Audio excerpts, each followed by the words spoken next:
Mukarram xolam shuncha hozir ma'lumotni berishdi. Bu qisqagina batlarimiz haqida edi, lekin juda ham ko'p oilaviy uchun batlarimizni xarid qilishgan.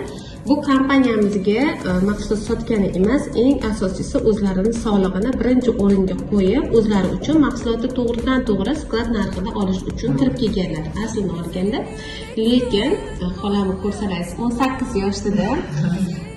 Siz nechaga kirgansiz va buni siri nimada?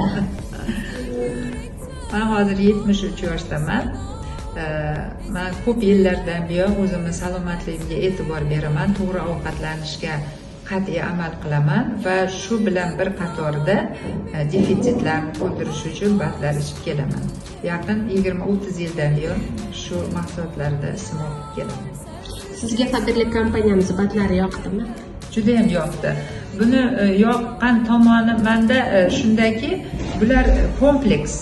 Masalan, sinkni alohida, sini alohida ichmaysiz. Sink bilan si bitta. Yoki bo'lmasa multivitaminlar hammasi mujassam. Mikroelementlar bilan baravar. Bundan tashqari mana D3 ichayotganda K2 ham ichish kerak. Kattalar uchun bu ham bitta kompleksda berilgan ekan. Keyin ko'pgina mikroelementlar helat holatda. Helat degani bu oshqozonda 100% so'riladi. Bu degani bemalol hech qanaqangi ziyoni yo'q.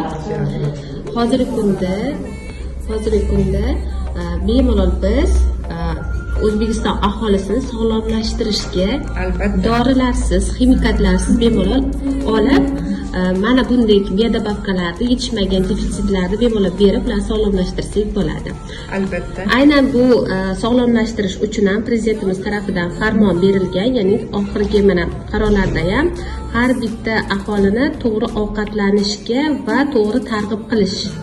To'g'rimi? Mana misol uchun juda ham ko'pchilik albatta siz yoningizga keladi.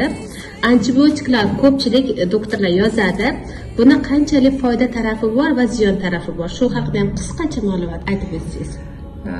Anti degani qarshi degani. Bios degani bu tiriklik hujayra. Hujayrani o'ldirishga olib keladigan narsa antibiotik. Mana hozir butun dunyo bo'yicha integrativ vrachevание degan yangi mutaxassislik bo'yicha malaka oshirilyapti. Men hozirda shu soha bo'yicha ham malaka oshiryapman.